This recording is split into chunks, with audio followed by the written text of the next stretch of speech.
Escuchan ustedes la lectura del libro Primeros Escritos, capítulo titulado A los inexpertos. Vi que algunos no comprenden plenamente la importancia que tiene la verdad ni su efecto, y obrando por impulso del momento o por excitación, con frecuencia siguen sus sentimientos y desprecian el orden de la Iglesia. Los tales parecen pensar que la religión consiste principalmente en hacer ruido. Algunos que acaban de recibir la verdad del mensaje del tercer ángel están listos para reprender y enseñar a aquellos que han estado establecidos en la fe durante años, que han sufrido por su causa y sentido su poder santificador.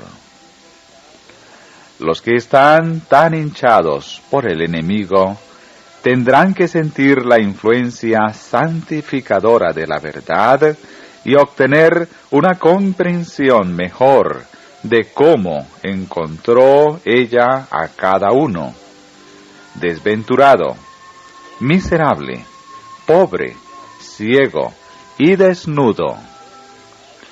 Cuando la verdad comienza a purificarlos y quitarles su escoria y estaño, como no dejará de hacerlo si se la recibe con amor, aquel para quien se haga esa gran obra no se considerará rico y enriquecido en bienes y exento de necesidad.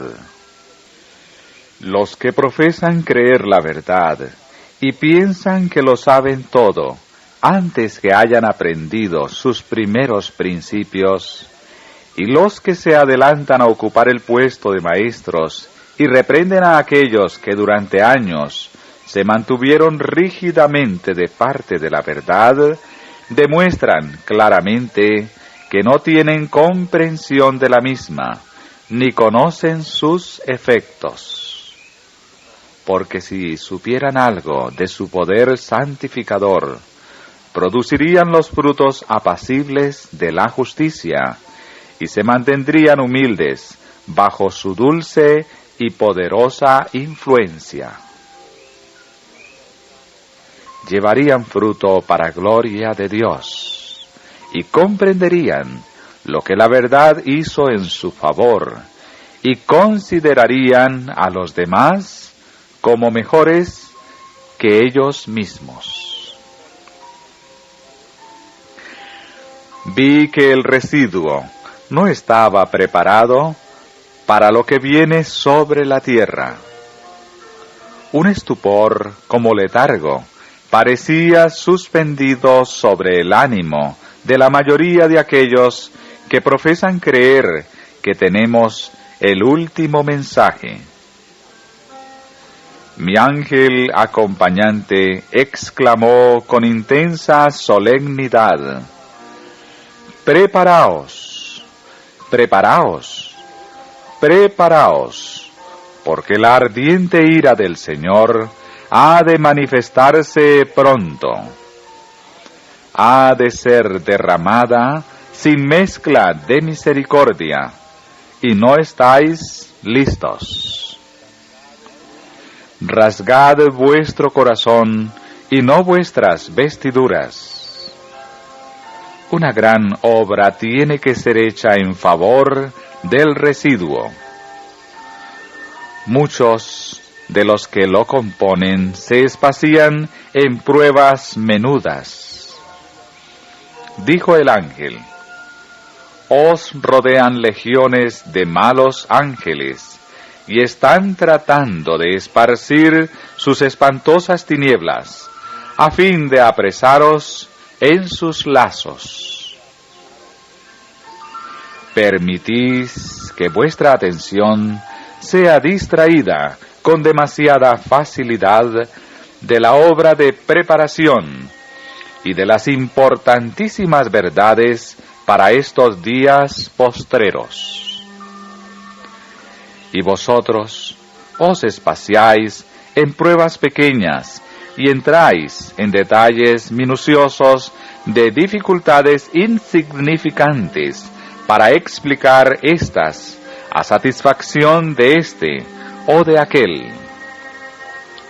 La conversación ha durado horas entre las partes afectadas y no sólo han malgastado su tiempo, sino que han retenido a los siervos de Dios para que las escucharan, cuando el corazón de ambas partes no estaba subyugado por la gracia. Si se pusieran a un lado el orgullo y el egoísmo, 5 minutos bastarían para eliminar la mayoría de las dificultades. Los ángeles han sido contristados y Dios ha sentido desagrado por las horas que se han dedicado a la justificación propia.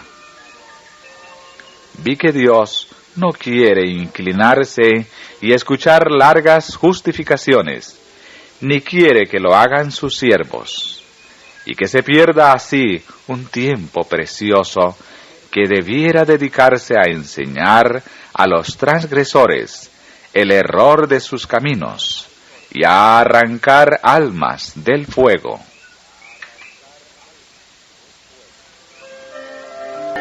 Vi que los hijos de Dios están en terreno encantado y que algunos han perdido casi todo sentido de cuán corto es el tiempo y de cuánto vale el alma. Se ha deslizado orgullo entre los observadores del sábado, el orgullo de la vestimenta y de las apariencias. Dijo el ángel: los observadores del sábado habrán de morir al yo, al orgullo y al amor de la aprobación. La verdad salvadora debe ser dada a las personas que mueren de hambre en las tinieblas. Vi que muchos pedían a Dios en oración que los humillase, pero si Dios contestase sus oraciones, sería mediante cosas terribles en justicia. Era deber de ellos humillarse. Vi que si se toleraba la penetración del ensalzamiento propio, extraviaría sin duda alguna a las almas y las arruinaría si no se lo vencía. Cuando uno comienza a considerarse exaltado y piensa que puede hacer algo, el Espíritu de Dios se retira y esa persona sigue avanzando en su propia fuerza hasta que es derribada. Vi que un santo, si anda correctamente, podrá mover el brazo de Dios, pero toda una multitud será débil y nada podrá hacer si no anda correctamente.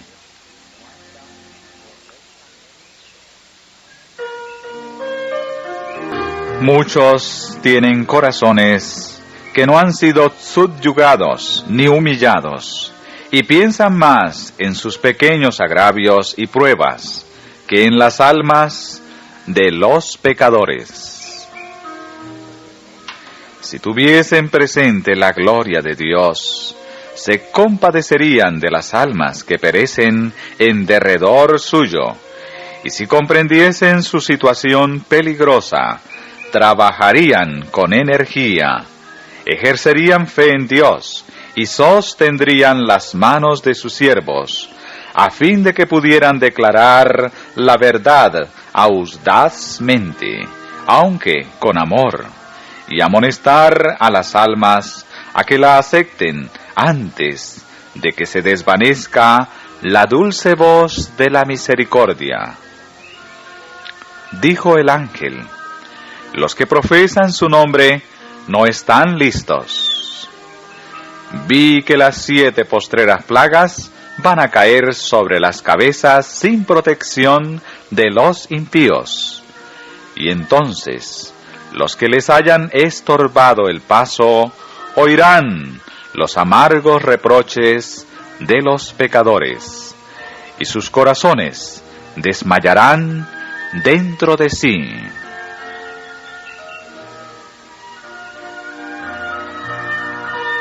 Dijo el ángel: habéis estado buscando pajas, espaciándoos en pruebas pequeñas, y como consecuencia tienen que perderse pecadores. Dios está dispuesto a obrar por nosotros en nuestras reuniones, y le agrada hacerlo. Pero Satanás dice: yo estorbaré la obra. Sus agentes dicen: amén. Los que profesan creer en la verdad se espacían en sus mezquinas pruebas y dificultades que Satanás ha magnificado delante de ellos. Se malgasta un tiempo que nunca podrá redimirse. Los enemigos de la verdad han visto nuestra debilidad. Dios ha sido agraviado. Cristo ha sido herido. El objeto de Satanás se cumple. Sus planes han tenido éxito y él triunfa. Capítulo titulado La abnegación. Vi que existía el peligro de que los santos hiciesen demasiados preparativos para las conferencias, que algunos estaban recargados porque tenían que servir demasiado, que uno debe negarse a satisfacer el apetito. Existe el peligro de que algunos asistan a las reuniones por los panes y los peces. Vi que todos los que halagaban al yo, haciendo uso de la hierba mala y sucia que es el tabaco, debían ponerlo a un lado y dedicar sus recursos a fines mejores. Realizan un sacrificio los que se privan de alguna satisfacción y su indumentaria, privándose de algunas cosas que no son realmente necesarias, y pusieran a un lado cosas inútiles y perjudiciales como el té y el café, y dieran su costo a la causa, recibirían más bendiciones aquí y una recompensa en el cielo. Muchos piensan que por el hecho de que Dios les ha dado los recursos, pueden vivir casi sin escasez, comer alimentos suculentos, tener abundancia de ropas, y que no hay virtud en negarse a sí mismos cuando tienen bastante. Los tales no hacen sacrificios. Si vivieran un poco más como pobres y diesen a la causa de Dios para ayudar a hacer progresar la verdad, esto sería un sacrificio de su parte, y Dios lo recordaría cuando recompense a cada uno según sus obras. Capítulo titulado La irreverencia. Vi que el santo nombre de Dios debe usarse con reverencia y temor. Las palabras Dios Todopoderoso son expresadas juntas y empleadas por algunos en oración de una manera descuidada y negligente que le desagrada. Los tales no comprenden a Dios ni a la verdad, pues si lo comprendieran, no hablarían con tanta irreverencia del Dios grande y temible, que pronto los ha de juzgar en el día postrero. Dijo el ángel: no las unáis, porque terrible es su nombre.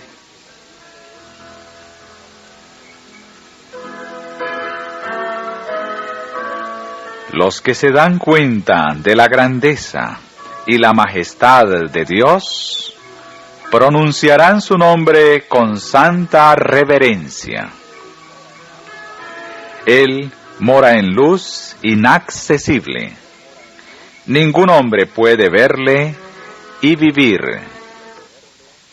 Vi que estas cosas tendrán que ser comprendidas y corregidas antes que la Iglesia pueda prosperar. Capítulo titulado Los falsos pastores. Me fue mostrado que los falsos pastores estaban ebrios, pero no de vino. Tambaleaban, pero no por el efecto de bebidas fuertes. La verdad de Dios está sellada para ellos. No pueden leerla. Cuando se los interroga acerca de lo que es el reposo del séptimo día, si es o no el verdadero sábado de la Biblia, desvían la mente hacia fábulas. Vi que esos profetas eran como las zorras del desierto. No han subido a las brechas, no han reparado el cerco, para que el pueblo de Dios pueda subsistir en la batalla del día del Señor. Cuando los ánimos se agitan y comienzan a interrogar a estos falsos pastores acerca de la verdad, ellos eligen la manera más fácil de lograr su objeto y calman el espíritu de los indagadores, a una costa de cambiar su propia posición. La luz ha resplandecido sobre muchos de estos pastores, pero no quisieron reconocerla, y han cambiado su posición unas cuantas veces para eludir la verdad y evitar las conclusiones a las cuales debían llegar si continuaban sosteniendo lo que sostenían antes. El poder de la verdad desbarató su fundamento, pero en vez de ceder a ese poder, levantaron otra plataforma que ni a ellos mismos les satisfacía. Vi que muchos de estos pastores habían negado lo que Dios había enseñado antes. Habían negado y rechazado las verdades gloriosas que una vez defendían, y se habían ataviado de mesmerismo y de toda clase de engaño. Vi que estaban borrachos de error y que conducían a su grey a la muerte. Muchos de los que se oponen a la verdad de Dios maquinan daños en su cabeza sobre sus camas, y de día llevan a cabo sus perversos designios para abatir la verdad y presentar algo nuevo que interese a la gente y la distraiga de la verdad preciosa y de suma importancia. Vi que los sacerdotes que conducían a su grey a la muerte serán pronto detenidos en su terrible carrera. Se acercan las plagas de Dios, pero no bastará que los falsos pastores sean atormentados por una o dos de esas plagas. En aquel tiempo, la mano de Dios será extendida con ira y justicia, y no se retirará hasta que los propósitos de Él se hayan cumplido plenamente, hasta que los sacerdotes asalariados sean inducidos a adorar a los pies de los santos y a reconocer que Dios los amó, porque se aferraron a la verdad y guardaron los mandamientos de Dios, y hasta que todos los injustos sean destruidos de la tierra. Los diferentes grupos de quienes profesan ser creyentes adventistas tienen cada uno un poco de la verdad, pero Dios dio todas estas verdades a sus hijos que están recibiendo preparación para el día de Dios. También les ha dado verdades que ninguno de aquellos grupos conoce, ni quiere comprender. Las cosas que están selladas para ellos, el Señor las abrió ante aquellos que quieran ver y estén dispuestos a comprender. Si Dios tiene alguna nueva luz que comunicar, permitirá que sus escogidos y amados la comprendan, sin necesidad de que su mente sea iluminada, oyendo a aquellos que están en tinieblas y error. Me fueron mostrados aquellos que creen poseer el último mensaje de misericordia y la necesidad que tienen de estar separados de los que están bebiendo diariamente nuevos errores. Vi que ni los jóvenes ni los ancianos debían asistir a sus reuniones, porque es malo alentarlos así mientras enseñan el error que es veneno mortal para el alma, y mientras presentan como doctrinas los mandamientos de los hombres. La influencia de tales reuniones no es buena. Si Dios nos ha librado de tales tinieblas y error, debemos destacarnos firmemente en la libertad con que nos emancipó y regocijarnos en la verdad.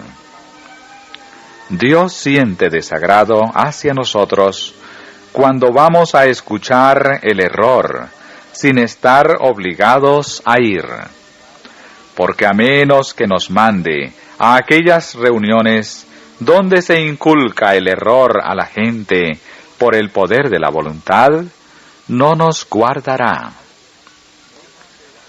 Los ángeles dejan de ejercer su cuidado vigilante sobre nosotros y quedamos expuestos a los golpes del enemigo para ser entenebrecidos y debilitados por él y por el poder de sus malos ángeles, y la luz que nos rodea se contamina con las tinieblas. Vi que no tenemos que desperdiciar tiempo escuchando fábulas. Nuestros pensamientos no deben ser distraídos así, sino ocuparse con la verdad presente y en la búsqueda de sabiduría, a fin de obtener un conocimiento más cabal de nuestra posición, para que con mansedumbre podamos dar razón de nuestra esperanza, basándonos en las Escrituras. Mientras que doctrinas falsas y errores peligrosos se inculcan en la mente, ésta no puede espaciarse en la verdad que ha de preparar a la casa de Israel para que subsista en el día del Señor. Capítulo titulado Los dones espirituales. Primer tomo.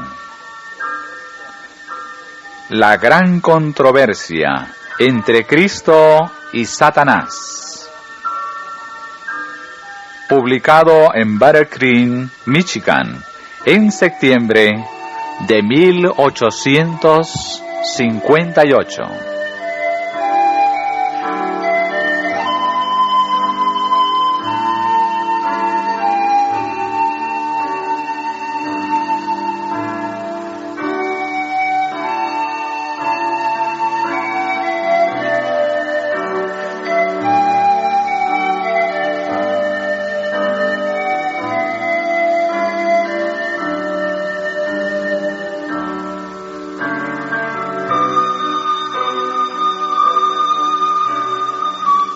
Los dones espirituales.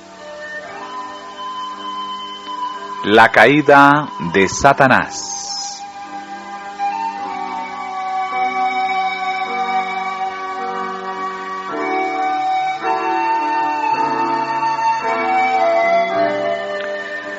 Satanás fue una vez un ángel a quien se honraba en el cielo, el que seguía en orden a Cristo. Su semblante, como el de otros ángeles, era benigno y denotaba felicidad. Su frente, alta y espaciosa, indicaba poderosa inteligencia. Su figura era perfecta y su porte noble y majestuoso.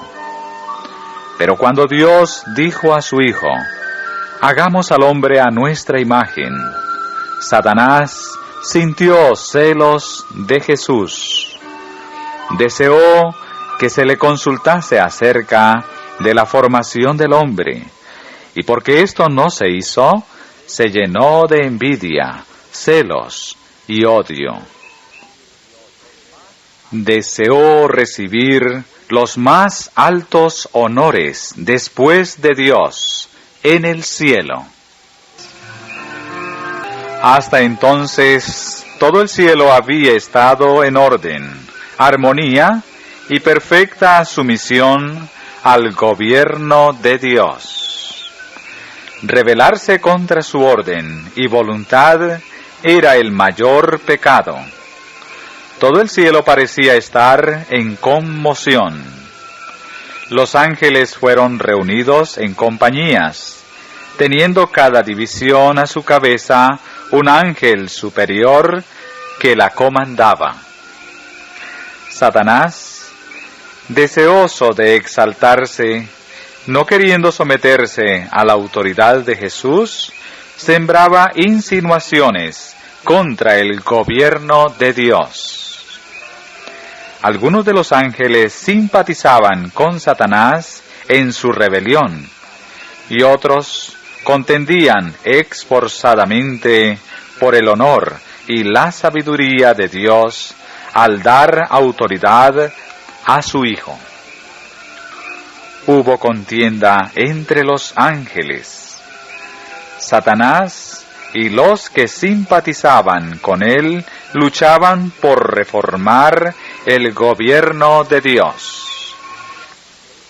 Querían escudriñar su insondable sabiduría y averiguar cuál era su propósito al ensalzar a Jesús y dotarle de tan ilimitado poder y comando.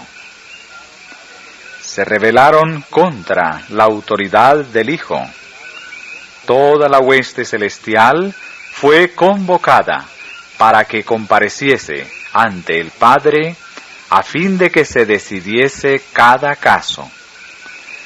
Se determinó allí que Satanás fuese expulsado del cielo, con todos los ángeles que se le habían unido en la rebelión. Hubo entonces guerra en el cielo. Los ángeles se empeñaron en batalla. Satanás quiso vencer al Hijo de Dios y a aquellos que se sometían a su voluntad. Pero prevalecieron los ángeles buenos y fieles, y Satanás con sus secuaces fue expulsado del cielo. Después que Satanás y los que cayeron con él fueron echados del cielo, y él se dio cuenta de que había perdido para siempre toda la pureza y gloria de aquel lugar, se arrepintió y quiso ser reintegrado allí. Estaba dispuesto a ocupar su propio lugar o cualquier puesto que se le asignase. Pero no, el cielo no debía ser puesto en peligro. Todo el cielo podría contaminarse si se le recibía de vuelta, pues el pecado había comenzado con él, y la semilla de la rebelión estaba en su fuero interno. Tanto él como sus secuaces lloraron e imploraron que se los volviese a recibir en el favor de Dios. Pero su pecado, su odio, su envidia y sus celos habían sido tan grandes que Dios no podía borrarlos. Ese pecado había de subsistir para recibir su castigo final. Cuando Satanás se dio plena cuenta de que no había posibilidad de que regresase al favor de Dios, su malicia y su odio comenzaron a manifestarse. Consultó a sus ángeles y trazó un plan para seguir obrando contra el gobierno de Dios. Cuando Adán y Eva fueron puestos en el hermoso huerto, Satanás estaba haciendo planes para destruirlos. De ningún modo podía verse privada de su felicidad esa pareja dichosa si obedecía a Dios. Satanás no podía ejercer su poder contra ella a menos que primero desobedeciesen a Dios y perdiesen su derecho al favor divino.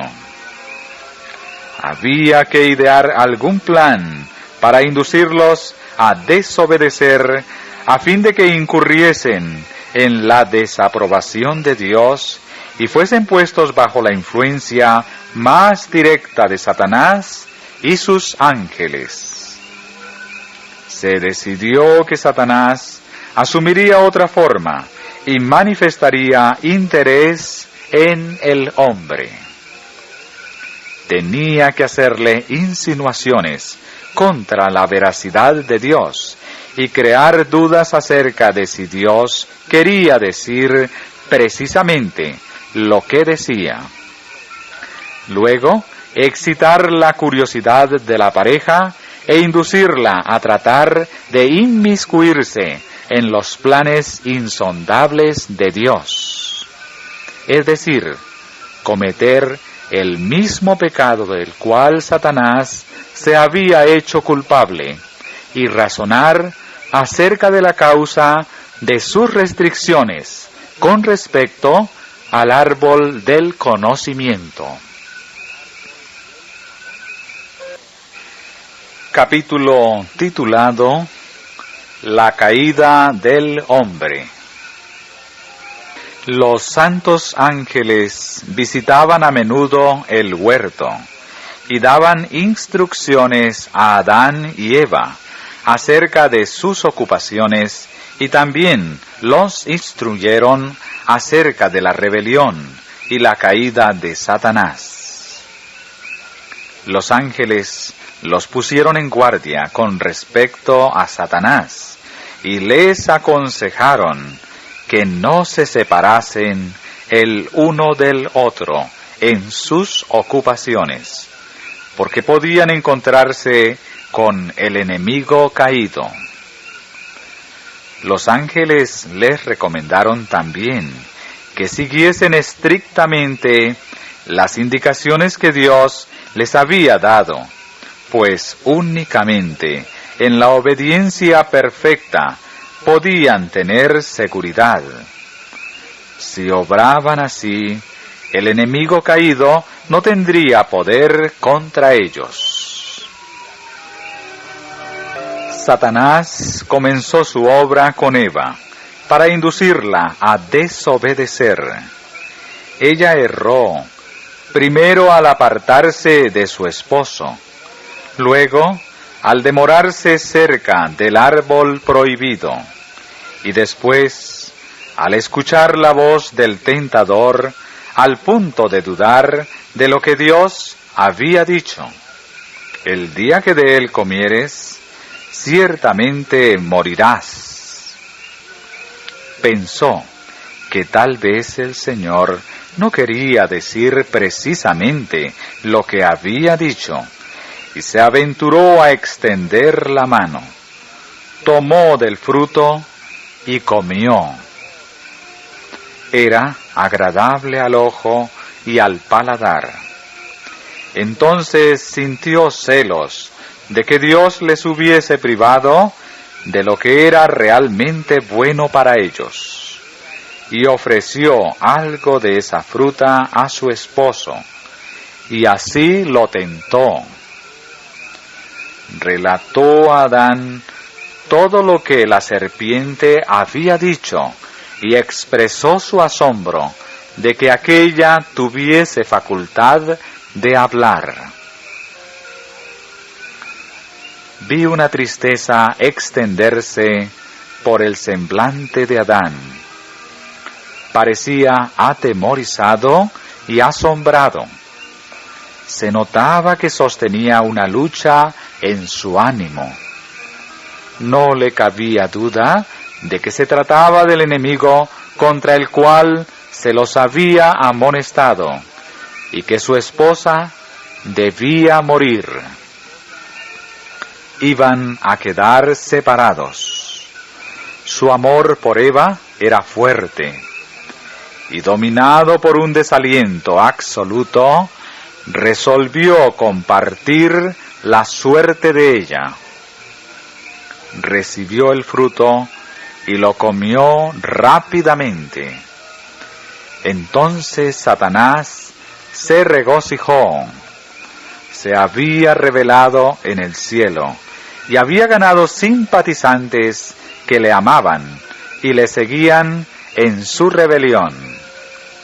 Había caído y hecho caer a otros consigo, y ahora había tentado a la mujer para que desconfiase de Dios, pusiese en duda su sabiduría y procurase penetrar sus planes omniscientes. Satanás sabía que la mujer no caería sola. Adán, por su amor hacia Eva, desobedeció la orden de Dios y cayó con ella. Las nuevas de la caída del hombre se difundieron por el cielo. Toda arpa cayó. Los ángeles entristecidos se sacaron las coronas de la cabeza. Todo el cielo estaba en agitación. Se celebró una consulta para decidir qué debía hacerse con la pareja culpable. Los ángeles temían que extendieran la mano y comieran del árbol de la vida y llegasen a ser pecadores inmortales. Pero Dios dijo que expulsaría del huerto a los transgresores. Fueron enviados inmediatamente ángeles para impedir el acceso al árbol de la vida. Satanás había estudiado y trazado su plan para que Adán y Eva desobedeciesen a Dios, fueran objeto de su desaprobación y luego participasen del árbol de la vida, a fin de que pudiesen vivir para siempre en el pecado y la desobediencia, y así el pecado se inmortalizaría. Pero fueron enviados santos ángeles para que los expulsasen del huerto y les impidiesen acercarse al árbol de la vida. Cada uno de estos poderosos ángeles tenía en su mano derecha algo que tenía apariencia de una espada deslumbrante. Entonces Satanás triunfó. Había hecho sufrir a otros por su caída. Él había sido expulsado del cielo y ellos del paraíso. Capítulo titulado El plan de salvación. El cielo se entristeció al comprender que el hombre estaba perdido y que el mundo creado por Dios iba a poblarse de mortales condenados a la miseria, la enfermedad y la muerte, sin remisión para el ofensor. Toda la familia de Adán debía morir. Vi al amable Jesús y contemplé una expresión de simpatía y tristeza en su semblante. Luego lo vi acercarse a la deslumbradora luz que envolvía al Padre. El ángel que me acompañaba dijo: está en íntimo coloquio con su Padre. La ansiedad de los ángeles parecía muy viva mientras Jesús estaba conversando con su Padre. 3 veces quedó envuelto por la esplendente luz que rodeaba al Padre. La tercera vez salió de junto al Padre y fue posible ver su persona. Su semblante era tranquilo, exento de perplejidad y duda, y resplandecía de amor y benevolencia inefables. Dijo entonces a los ángeles que se había hallado un medio para salvar al hombre perdido,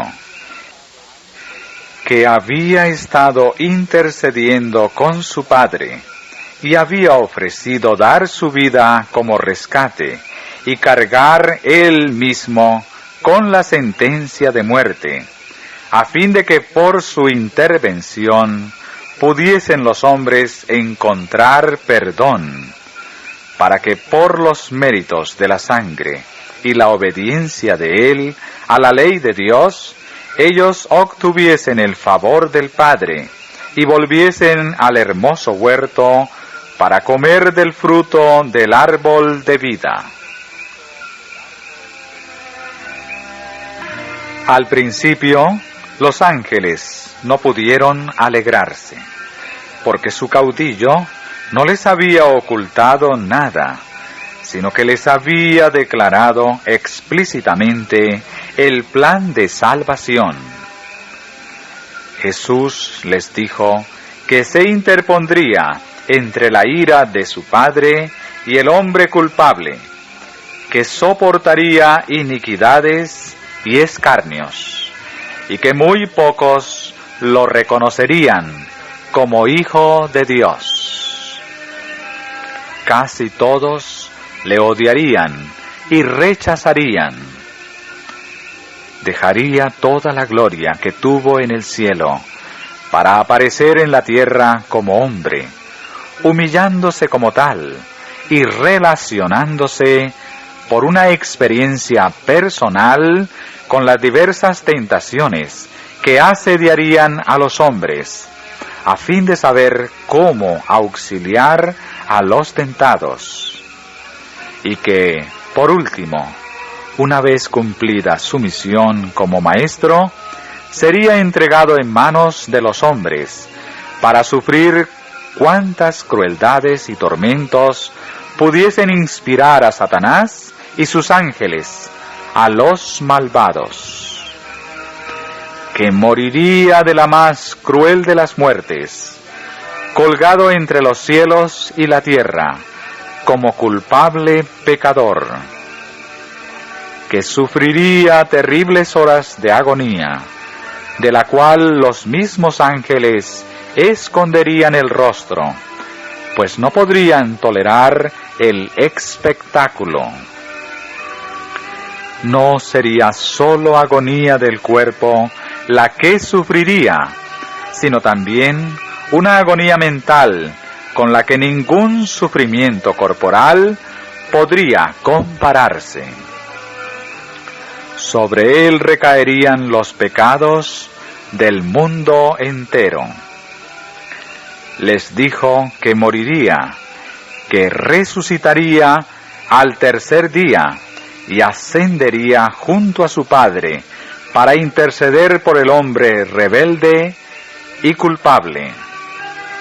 Los ángeles se prosternaron ante él, ofrecieron sus vidas. Jesús les dijo que con su muerte salvaría a muchos. pero que la vida de un ángel no podría pagar la deuda. Solo su vida podía aceptar el Padre por rescate del hombre.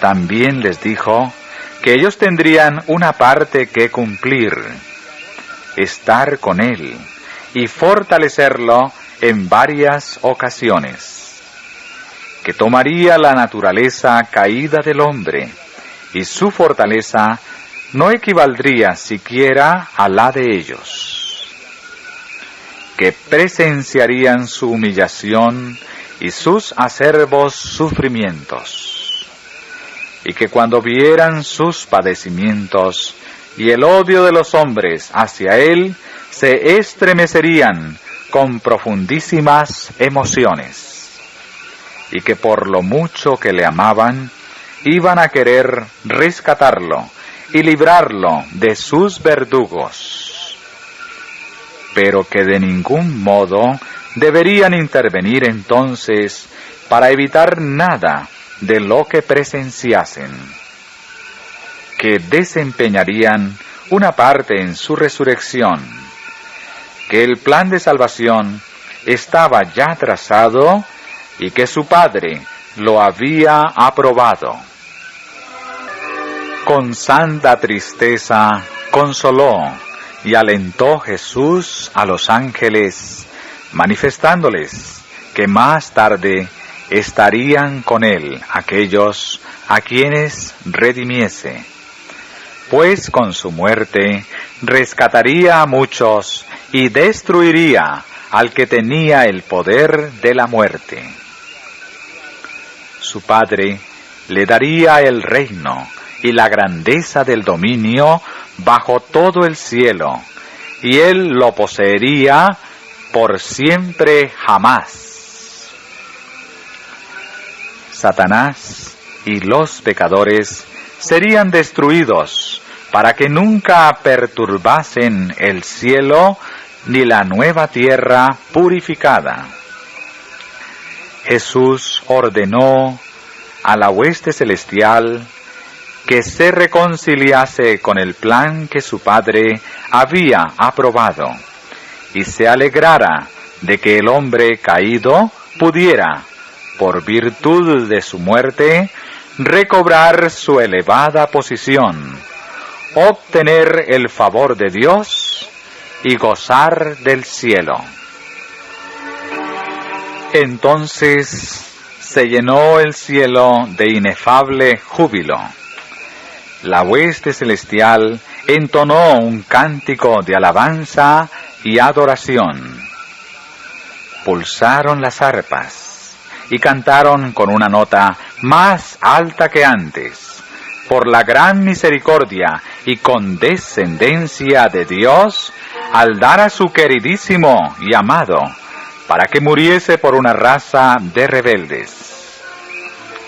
Tributaron alabanza y adoración por el abnegado sacrificio de Jesús, que consentía en dejar el seno de su Padre, al escoger una vida de sufrimientos y angustias, para morir ignominiosamente, a fin de dar vida a otros. Dijo el ángel: ¿Creéis que el Padre entregó sin lucha a su amado Hijo? No, no. Aún el Dios del cielo tuvo que luchar para decidir entre dejar que el hombre culpable pereciese o entregar a su amado Hijo para que muriese por la raza humana. Los ángeles estaban tan interesados en la salvación del hombre que no faltaban entre ellos quienes quisieran renunciar a su gloria y dar su vida por el hombre que había de perecer. Pero, dijo mi ángel acompañante, eso no serviría de nada. La transgresión fue tan enorme que la vida de un ángel no pagaría la deuda. Únicamente la muerte y las intercesiones de su Hijo podían saldar esa deuda y salvar al hombre perdido de su desesperada tristeza y miseria. Sin embargo, a los ángeles les fue asignada su obra, la de ascender a la gloria y descender de ella con el bálsamo fortalecedor para aliviar los sufrimientos del Hijo de Dios y servirle. También les tocaría defender y custodiar a los súbditos de la gracia contra los ángeles malos y librarlos de las tinieblas en que constantemente trataría Satanás de envolverlos. Yo vi que le era imposible a Dios alterar o mudar su ley para salvar al hombre perdido y condenado a perecer. Por lo tanto, consintió en que su amado Hijo muriese por la transgresión del hombre. Satanás se alegró de nuevo con sus ángeles de que por haber causado la caída del hombre, lograba hacer descender al Hijo de Dios de su excelsa posición. Dijo a sus ángeles que cuando Jesús tomara la naturaleza del hombre caído, podría vencerlo e impedir el cumplimiento del plan de salvación. Se me mostró a Satanás tal como había sido antes, un ángel excelso y feliz. Después se me lo mostró tal como es ahora. Todavía tiene una regia figura. Todavía son nobles sus facciones, porque es un ángel caído.